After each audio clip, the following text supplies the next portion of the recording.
La falta de sabiduría y sus consecuencias.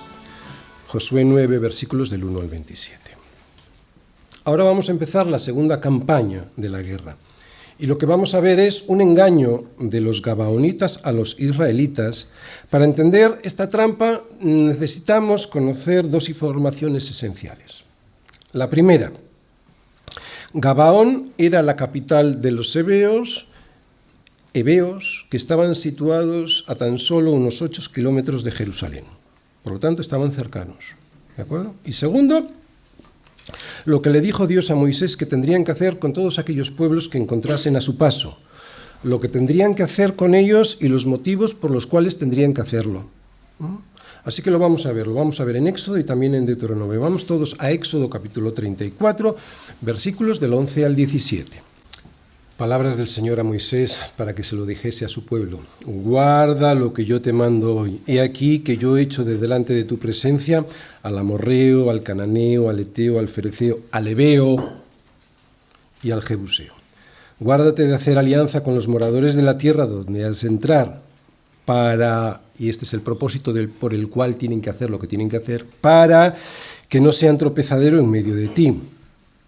Derribaréis sus altares y quebraréis sus estatuas y cortaréis sus imágenes de acera. ¿Por qué? ¿Por qué tienes que hacer esto? Porque no te has de inclinar a ningún otro Dios, pues Yahvé, cuyo nombre es celoso, Dios celoso es. Por tanto, y enseguida veremos los motivos, no harás alianza con los moradores de aquella tierra porque, y estos son los motivos, porque es que van a fornicar en pos de sus dioses y ofrecerán sacrificio a sus dioses y te invitarás y claro, comerás de sus sacrificios o tomando de sus hijas para tus hijos y fornicando a sus hijas en pos de sus dioses, harán fornicar también a tus hijos en pos de los dioses de ellas. No te harás dioses de fundición. Que acabamos de leer aquí, lo que acabamos de leer es que cuando entraran en estas tierras donde estaban habitando estos pueblos, tenían que destruir todo. Y los motivos los acabamos de leer. Sin embargo, había una excepción a esta forma de guardarse de la podredumbre de esta idolatría feroz y despiadada que ejercían los pueblos bárbaros que el Señor quería que se destruyesen. En Deuteronomio, Dios le dicta a Moisés las leyes sobre la guerra y allí podemos ver que hay ciertas ciudades con las que se podía firmar la paz. Vamos pues todos a Deuteronomio capítulo 20, versículos del 10 al 18. Vamos a leerlo con mucho sentido. Cuando te acerques a una ciudad para combatirla, le intimarás la paz. Y si respondiere paz y te abriere, todo el pueblo que en ella fuere hallado te será tributario, o sea, te pagarán tributos. Y te servirá, o sea, serán tus servidores. Mas, si no hiciere paz contigo y emprendiere guerra contigo, entonces la sitiarás. Luego que Yahvé tu Dios te la entregue en tu mano, herirás a todo varón suyo a filo de espada. Solamente las mujeres y los niños y los animales y todo lo que hay en la ciudad, todo su botín tomarás para ti. Y comerás del botín de tus enemigos, los cuales Yahvé tu Dios te entregó. Así harás a todas las ciudades, y esto subrayarlo, a todas las ciudades que estén muy lejos de ti.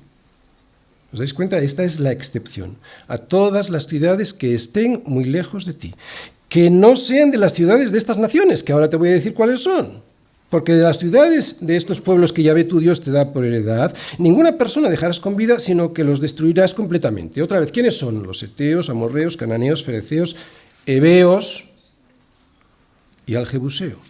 Como Yahvé tu Dios te ha mandado. ¿Para qué? Otra vez el propósito, para que no os enseñen a hacer según todas sus abominaciones que ellos han hecho para sus dioses y pequéis contra Yahvé vuestro Dios. Muy bien, volvemos a repetirlo.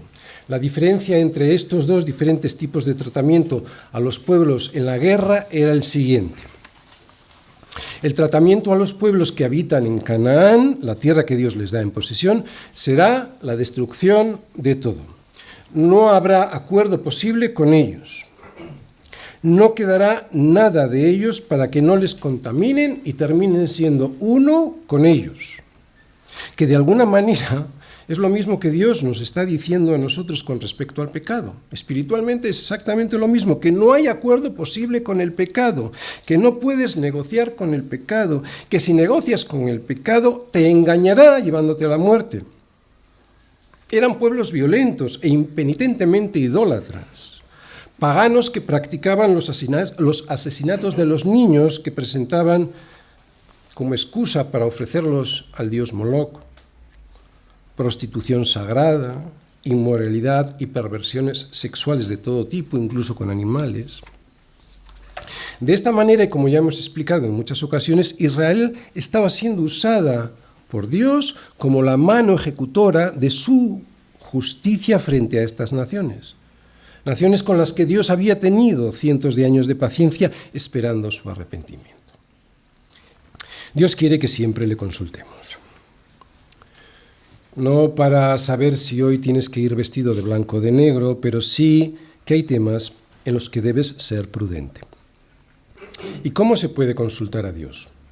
Bueno, ya lo sabemos, en oración, escuchando su palabra, ya sea leyéndola en casa, meditándola después, o oyéndola como hoy en un sermón, o escuchando a tus hermanos porque en la multitud de consejeros hay seguridad.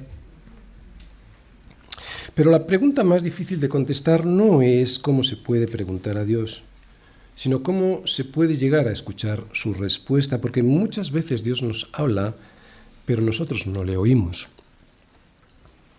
Pues teniendo un corazón sensible a la voz de Dios. Pastor, ¿cómo puedo tener un corazón sensible a la voz de Dios? Bueno, un corazón dispuesto a que su propia opinión no ensucie ni apague la de Dios. Un corazón que no se deje engañar y que quiera saber realmente cuál es el consejo de Dios.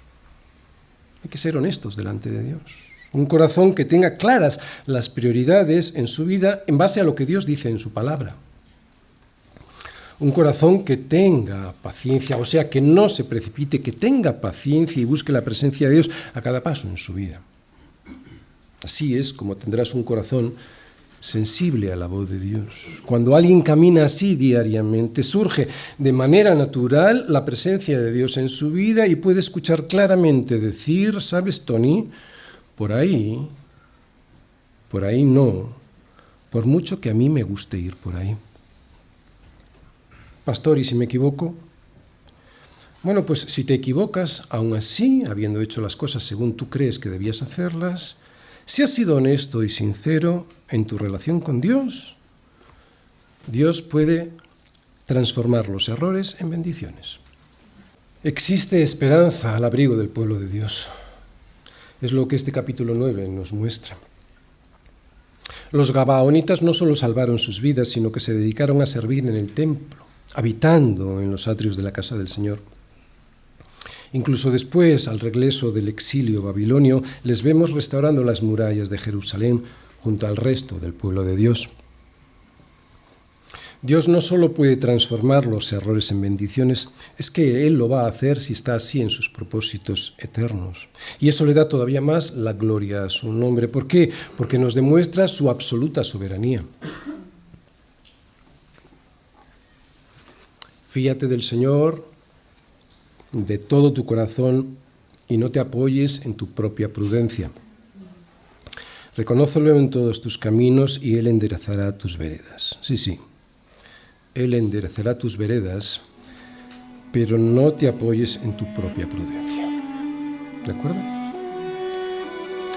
No tomes decisiones imprudentes pensando que Dios tiene la obligación de transformar tus chapuzas en bendiciones, porque no tiene por qué hacerlo.